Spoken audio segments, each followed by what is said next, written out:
Bonsoir à tous, bienvenue dans votre 19h au cours duquel nous reviendrons ce soir sur cette nouvelle action coup de poing du collectif de Mayotte. Deuxième jour de fermeture de la préfecture ce mercredi. Demain se prépare une nouvelle grande mobilisation place de la République à Mamoudzou.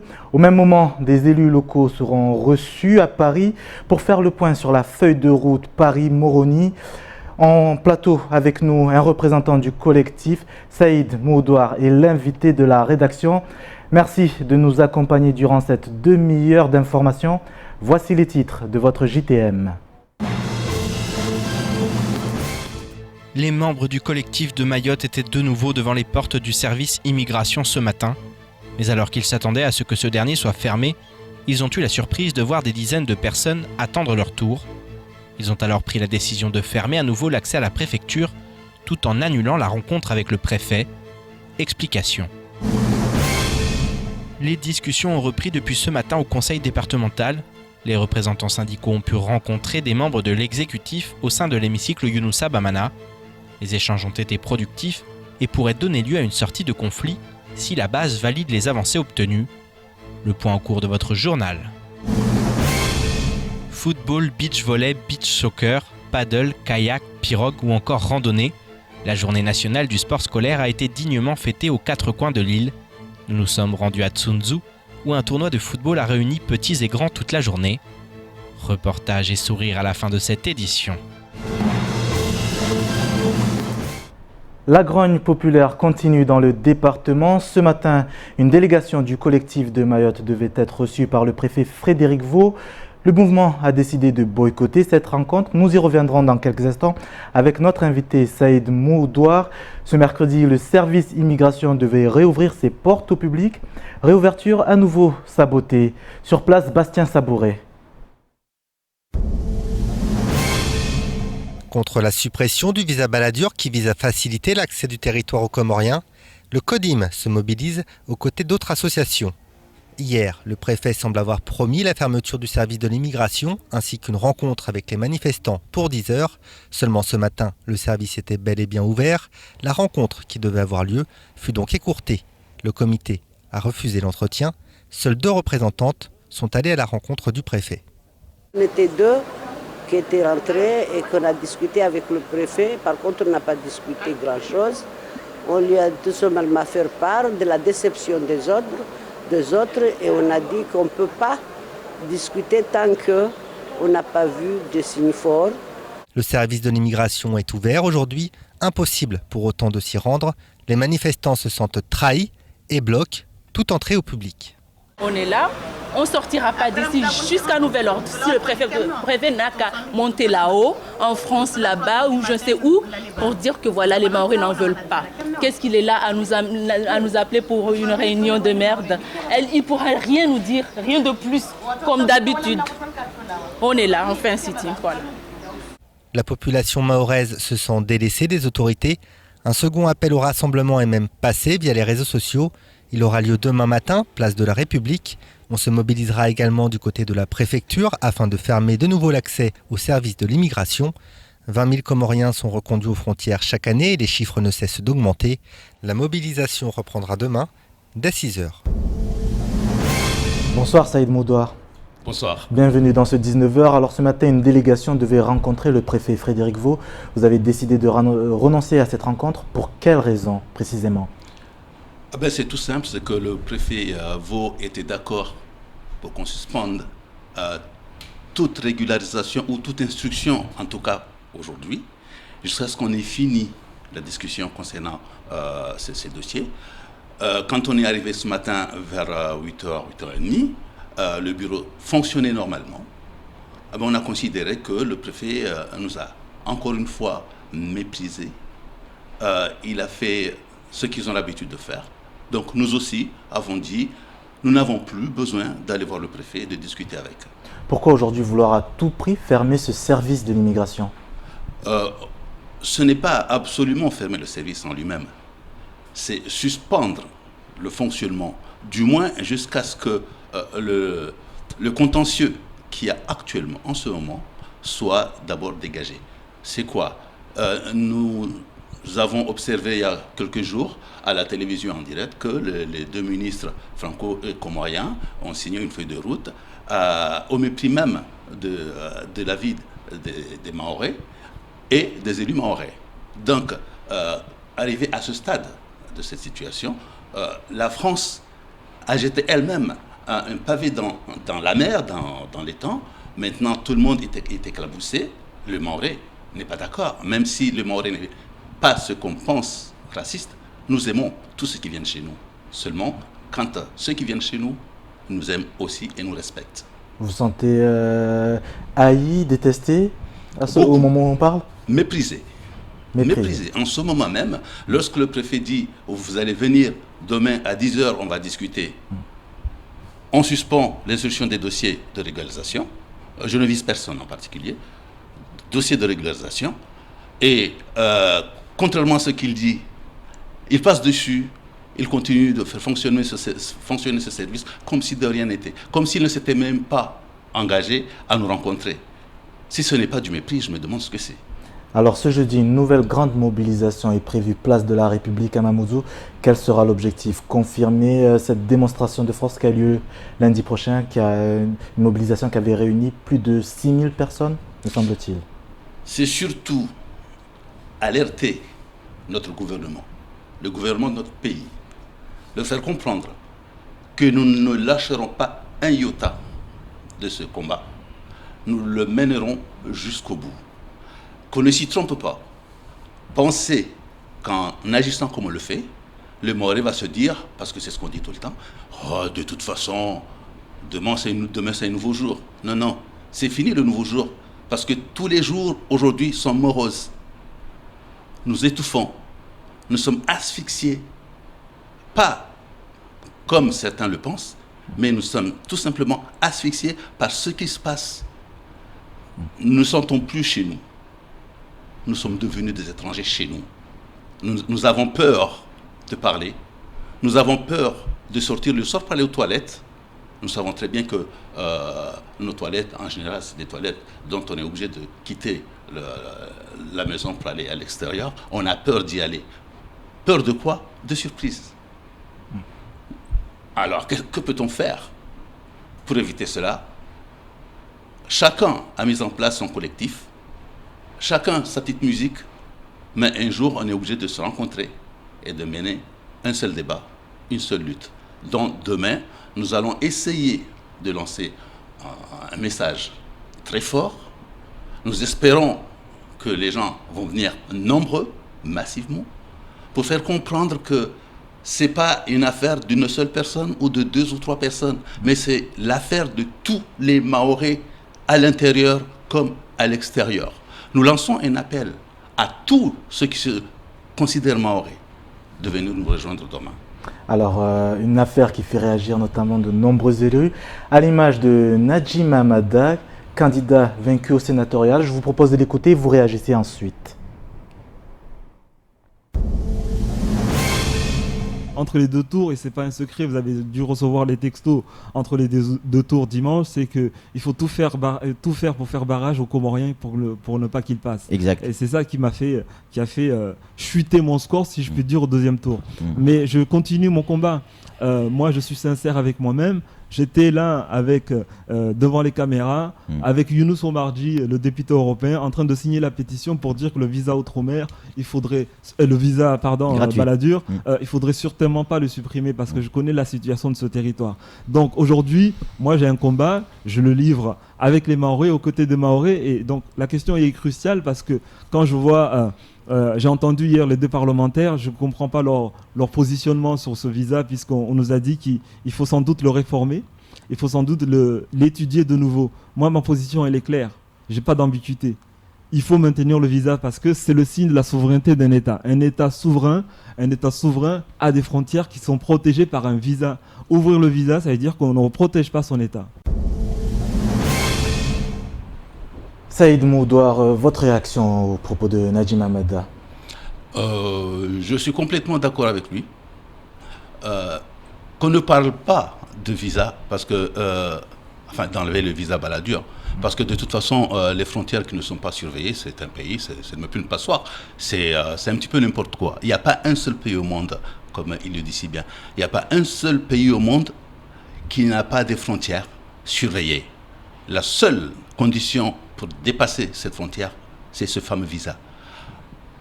On a connu le visa Balladur. Est-ce que ça a empêché l'invasion de Mayotte par des étrangers? À chacun son objectif quand ils viennent à Mayotte. Mais la plupart du temps, ces personnes-là ne sont pas de bonne intention. On va y revenir. Vous trouvez les élus assez présents dans ce combat? Assez présents, il y a certains qui le sont, il y en a d'autres qui le sont moins, il y en a qui ne le sont pas du tout. Je ne veux viser personne dans cette affaire, mais je sais qu'il y a quelques élus qui nous parlent, qui sont à l'écoute, mais il ne suffit pas seulement d'être à l'écoute. On est à l'heure de l'agissement, on n'est plus à l'heure de l'écoute. L'écoute, c'était les 5 dernières années. Maintenant, il faut agir. Agir pour le bien du peuple. Et le peuple, c'est les Mahorais et ceux qui habitent à Mayotte. Et aujourd'hui, on se sent abandonné, pour la vérité, on se sent abandonné par nos élus. Quand on fait la campagne électorale, on promet des choses, mais dès que les élections sont terminées, on oublie qu'on avait fait des promesses. Notamment, la promesse première, c'est la sécurité du peuple mahorais. Je ne demande pas à ce qu'on construise des murs, des machins. Non, je ne sais pas ce que je demande. Mais au moins qu'on essaye d'accepter que le Mahorais a le droit de vivre en toute sécurité dans ce pays, qui est le sien. Quand le Mahorais est à l'étranger, tant que peut se faire, il respecte les règles du jeu de ce pays. Pourquoi, chez nous, on se moque même de nous quand on demande à ce qu'on nous respecte? On se moque de nous. Saïd Moudoir, hier, justement, vous parlez d'alerter le gouvernement. Hier, par le biais de Mansour Kamardine, député de Mayotte, Christophe Castaner a répondu justement à son interpellation. Il parle justement de cette rencontre qui a eu lieu le 12 septembre dernier entre les deux diplomaties comoriennes et françaises. Il parle d'une avancée très concrète à l'occasion de cette rencontre. Il parle également d'une volonté d'action des deux pays, notamment de lutter contre le trafic d'êtres humains et favoriser la circulation légale entre l'Union des Comores et Mayotte par liaison aérienne et maritime sécurisée. Votre réaction? C'est du pipeau. De toute façon, je n'en attendais pas moins du ministre, le porte-parole du gouvernement. Il a fait son job. Il était dans son métier, il a fait ce dont on lui paye. Quant à la question concernant le député de Mayotte, c'était des questions légitimes, mais qui n'ont pas reçu l'adhésion de ses collègues, qui n'a pas été entendu par le gouvernement. Vous le regrettez? Beaucoup. Je regrette. Surtout, je regrette la surdité du gouvernement français, du gouvernement de mon pays, sur les problèmes de Mayotte. Parce que le problème de Mayotte, ce n'est pas un problème comme la Réunion, comme la Guyane, machin. C'est un problème spécifique à Mayotte.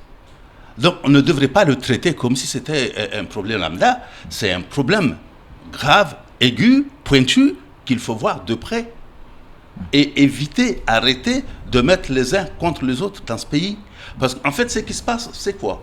Nous sommes arrivés à un point où nos amis, frères comoriens qui sont à côté, qui arrivent ici, croient qu'on les déteste. On a un sentiment d'anti-comorien. C'est pas vrai. C'est pas vrai. Il n'y a pas un seul Mahorais qui est contre Comorien. Saïd Moudoir, ce jeudi, justement, des élus mahorais, parlementaires et présidents du conseil départemental seront reçus notamment par les représentants du ministère des Affaires étrangères et de l'Europe. Qu'attendez-vous de cette rencontre? De cette rencontre, c'est tout simple. Que le gouvernement de mon pays accepte de mettre de côté, du moins dans l'immédiat, cette feuille de route. Ne pas la mettre en application. En tout cas, pas aujourd'hui. Et nous laisser discuter, voir ce qui est faisable, ce qui n'est pas faisable. Parce qu'il y a des choses qui sont bonnes, peut-être. Parce que moi, je n'ai pas vu la feuille de route. On entend parler de la feuille de route, le contenu, on ignore. Jusqu'alors, c'est le secret du polichinelle. Ce que je souhaiterais, moi, c'est qu'on mette de côté cette feuille de route, qu'on réfléchisse à nouveau, qu'on voie les protagonistes de ce dossier et qu'on discute sur une table ronde, paisiblement. Et si le message n'est pas entendu? Si le message n'est pas entendu, je dirais seulement que c'est regrettable. Ce serait regrettable qu'un gouvernement refuse d'entendre son peuple. Le gouvernement a été élu par le peuple et pour le peuple. Si aujourd'hui le gouvernement agit au mépris de ce même peuple qu'il a élu, ce serait vraiment regrettable et malheureux. Et peut-être qu'on verra d'autres actions. Parce que je rajouterais seulement que le gouvernement de mon pays a fait des choses dont aujourd'hui nous sommes en droit de l'attaquer en justice. On ne l'a pas encore fait, on n'en est pas encore là. Il faut qu'ils se mettent ça en tête. Ils sont responsables de beaucoup de choses qui se passent dans ce pays, dans notre pays. La petite France d'outre-mer de l'océan Indien. Il se passe d'autres choses. Merci Saïd Moudoir d'avoir accepté notre invitation. Au conseil départemental à présent, les discussions ont bien repris ce matin entre les grévistes et l'administration, en présence notamment d'élus. Après de longues heures de négociations, des avancées ont pu être obtenues, notamment sur la question épineuse du régime indemnitaire. Amina Ariti et Leslie Vimenet. Même si aucune action n'était programmée aujourd'hui, les agents grévistes du conseil départemental n'en restaient pas moins sur le qui-vive. Tous étaient suspendus aux discussions qui se tenaient à huis clos entre des élus, des membres de l'administration et des représentants syndicaux. Une reprise du dialogue qui intervient après plusieurs jours de tension. Quel que soit X, il faut toujours revenir sur la table des négociations. On s'est donné un temps de réflexion, chacun de son côté, et puis pendant le week-end, les échanges ont eu lieu téléphoniques évidemment, et puis chacun a fait des efforts. Des discussions serrées durant lesquelles les parties ont eu du mal à s'entendre, au point qu'aux alentours de 11h, les syndicalistes ont demandé quelques instants de suspension. Pour les camarades grévistes restés en dehors des négociations, pas question de céder, les représentants syndicaux doivent maintenir la pression. Jusqu'à maintenant, on n'a pas eu de nouvelles, donc peut-être là on attend, dans 2 heures de temps, on peut voir un résultat parce que ça fait 3e, 4e fois et qu'il y a une discussion entre le cabinet de président avec le syndicaliste. J'espère qu'aujourd'hui on va avoir une solution définitivement. Il faut dire que les choses étaient loin d'être gagnées concernant notamment le régime indemnitaire. Si le principe d'une régularisation depuis 2009 a rapidement été évacué, les partis ont en revanche fini par s'accorder sur celui d'une augmentation des points de coefficient. Mais là encore, il y a une ombre au tableau, à propos cette fois des modalités d'attribution des 2 points accordés aux agents de la catégorie C. Et finalement, on est arrivé à se mettre d'accord que ces 2 points, on allait les échelonner. Un point dans le cadre de la mise en place, immédiatement dans le cadre de la mise en place du nouveau régime indemnitaire, et puis l'autre point de l'échelonner à l'exercice budgétaire qui allait suivre. Pour les agents concernés, le compte n'y est toujours pas puisque ces 2 points ne correspondent finalement qu'à un peu plus de 70 € contre 140 environ auparavant. Reste maintenant aux partis à formaliser le tout et ce dans l'espoir de la signature d'un accord, sans quoi le mouvement risque bien de se poursuivre. Bonsoir Pierre Bellucci. Bonsoir Sony, bonsoir à tous. Alors, une nouvelle qui vient de nous parvenir, il semble qu'il y ait un consensus et qu'on approche à une fin de conflit. Oui, ça fait quelques minutes que les 2 parties travaillent à la rédaction d'un protocole de sortie de conflit. Il y a une première présentation d'un document qui n'a pas été jugé satisfaisant par les syndicats. Donc on essaye de s'entendre sur des termes. Logiquement, ce soir, il devrait y avoir un protocole de sortie de conflit qui va être rédigé, un protocole définitif. Maintenant, il ne sera pas signé.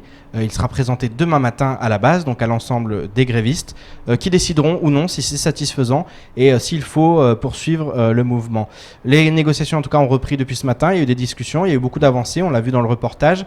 Il y a encore des points de blocage, notamment pour les agents de catégorie C. C'est surtout là qu'il y a des problèmes. Maintenant, il y a un nouveau régime indemnitaire qui va entrer en vigueur, qui va être voté, qui va entrer en vigueur. Et voilà, ce que demandaient en tout cas une partie de ce que demandaient les grévistes sera intégré. Le président du conseil départemental n'était pas présent, bien entendu, il est à Paris. Demain, il va découvrir le contenu avec les autres élus de cette fameuse feuille de route. Donc, il n'était pas là, mais en tout cas, Fatima Soufou a mené les débats, la première vice-présidente, avec aussi le DGS, directeur général des services.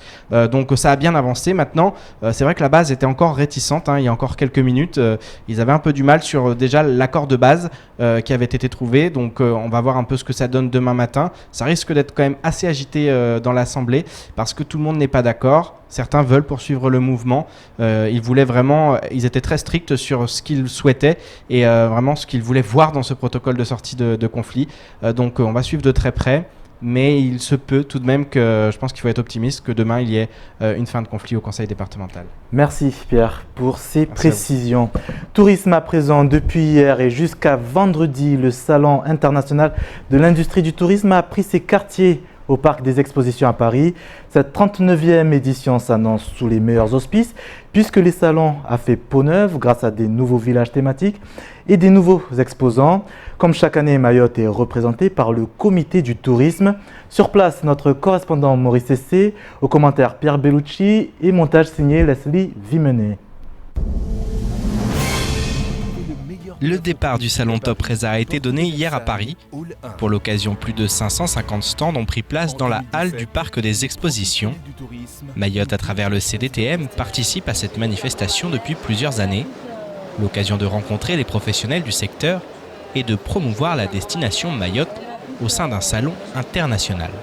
La France métropolitaine reste notre marché prioritaire, donc il était important que Mayotte, et à travers le comité du tourisme de Mayotte et les professionnels du tourisme de Mayotte, répondent présents à ce salon pour défendre les couleurs du tourisme mahorais et également faire des contacts avec les professionnels, avec la presse sur la situation du tourisme à Mayotte et sur les collaborations à mettre en place.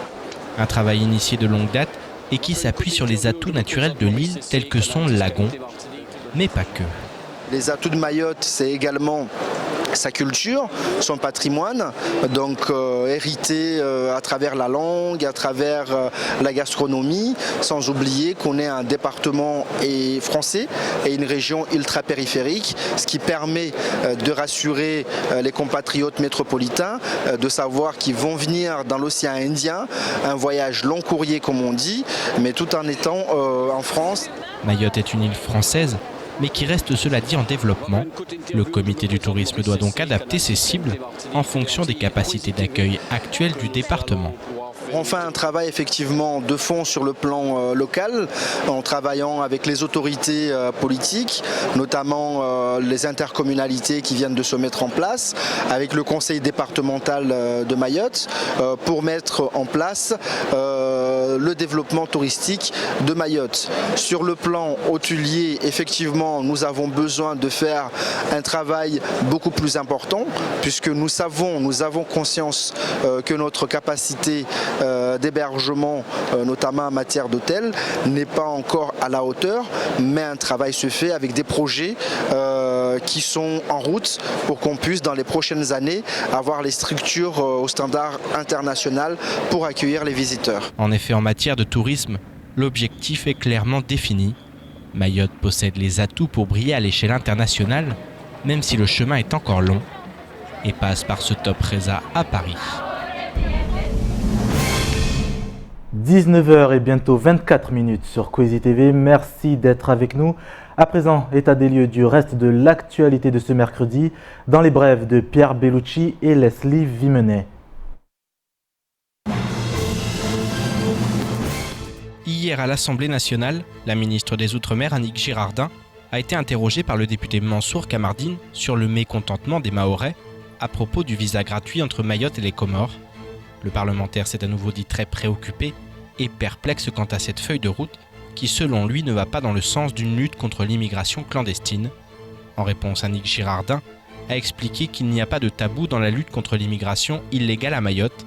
Elle a par ailleurs assuré qu'elle acceptait un débat sur la question du droit du sol à Mayotte et en Guyane. Un débat qui reste néanmoins conditionné à l'avis du Conseil d'État qui, depuis plusieurs mois, se penche sur la question de la légalité constitutionnelle de cette démarche. Même si, quoi qu'il en soit, la suppression du droit du sol n'est pas pour demain, à l'inverse de cette feuille de route. Depuis une semaine, des parents d'élèves de la commune de Dzaoudi l'Abattoir bloquent les écoles, en cause des rythmes scolaires qui, depuis leur mise en application en 2015, sont source d'une vive colère, car en marge des problèmes rencontrés par les parents en matière d'organisation, c'est aussi et surtout la sécurité des enfants qui inquiète. Le problème revient régulièrement dans la majeure partie des communes de l'île. Ce matin, les parents d'élèves, le maire de la commune et des représentants du vice-rectorat se sont réunis autour de la table. Mais alors que Saïd Omar Wali assurait aux parents que la décision finale revenait au vice-rectorat, les représentants de l'institution ont expliqué que les rythmes scolaires sont du ressort des municipalités qui décident ou non de les appliquer. Saïd Omar Wali a par la suite annoncé que les horaires ne seraient pas modifiés. Les parents d'élèves ont donc claqué la porte et pris la décision de poursuivre le blocage, et ce jusqu'à nouvel ordre. La Fondation pour la recherche sur les administrations et les politiques publiques, IFRAP, s'est récemment penchée sur le cas de Mayotte et du coût de la départementalisation. Ce changement de statut aurait ainsi coûté plus de 161 millions d'euros, auxquels s'ajoutent 890 millions d'euros en 2014 concernant les transferts publics envers Mayotte. Un chiffre qui de prime abord apparaît colossal, mais jugé très insuffisant par la Fondation. En effet, l'IFRAP affirme que pour atteindre la parité avec la Réunion, il faudrait verser 1,2 milliard d'euros. En comparaison de la Guyane et de ses transferts publics, il faudrait atteindre 1,5 milliard d'euros pour une parité mahoraise, soit un quasi-doublement de l'ardoise. Jugé comme très mal préparé par la Cour des comptes, il s'avère en outre que la départementalisation n'a également pas été pleinement assumée financièrement par l'État français. Mercredi, journée nationale du sport scolaire. 15 000 écoliers, collégiens, lycéens ont pratiqué durant toute la journée une discipline sportive dans l'ensemble du territoire. Direction Tsunzu, où l'UNSS organisait un grand tournoi de foot. Reportage d'Abbas Salidi.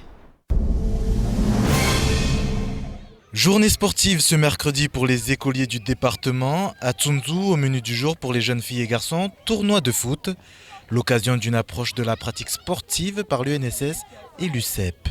Rassembler au maximum de jeunes, à la fois du primaire et du collège, pour qu'ils puissent s'épanouir sur un sport. C'est vraiment une journée faite pour une rencontre, dans une bonne ambiance, pour que tout le monde puisse donc s'amuser, profiter dans un sport commun comme ici le football. Plus de 15 000 élèves des établissements du premier et second degré se sont rassemblés pour cette grande fête du sport dans l'ensemble de l'île.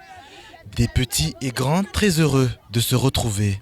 Ça se passe très bien et puis on est venu ici pour jouer, pour être ensemble, mais l'important ce n'est pas de gagner, c'est d'être ensemble. J'aime jouer au foot, c'est bien le foot. Si un jour je devrais devenir grand, je vais jouer au foot toujours. On est heureux de jouer le football. Quand j'ici, c'est bien parce que on est en train de connaître des autres amis que tu ne connais pas. Et puis c'est très bien. Puis on joue au foot, on gagne. De jouer avec ma classe, je suis avec la moitié de ma classe et la moitié de CM2. Ben, à chaque fois qu'on joue avec eux, je suis contente parce qu'on gagne à chaque fois. Le sport à l'école, un divertissement avec de véritables vertus. Le sport doit véhiculer des messages de tolérance, de toutes les valeurs de l'olympisme dont on a beaucoup parlé, des valeurs d'égalité, de fraternité, toutes les valeurs, je pense, qui sont véhiculées par l'école de la République, en fait, et qu'on connaît tous. La citoyenneté, pour nous, c'est un élément très très important. À l'UNSS, vous connaissez notre slogan, on partage beaucoup plus que du sport. Et voilà, donc c'est tout le sport, certes, mais avec toutes les valeurs qui sont autour du sport et la citoyenneté qui englobe un peu tout ça. Une manifestation pour également triompher le succès de la candidature de Paris, organisateur des Jeux Olympiques et Paralympiques en 2024. Et vive le sport! Ainsi va de l'actualité de ce mercredi. Merci de nous avoir suivis. Dans un instant, les rediffusions des temps de parole du jour. Najim Hamada et Nicolas Leleu étaient les invités de la matinale de Coésie. Demain, retrouvez le même trio de la matinale à partir de 6h. Je vous donne rendez-vous à partir de 19h pour un nouveau chapitre de votre actualité. Belle soirée à tous et à demain si vous le voulez bien.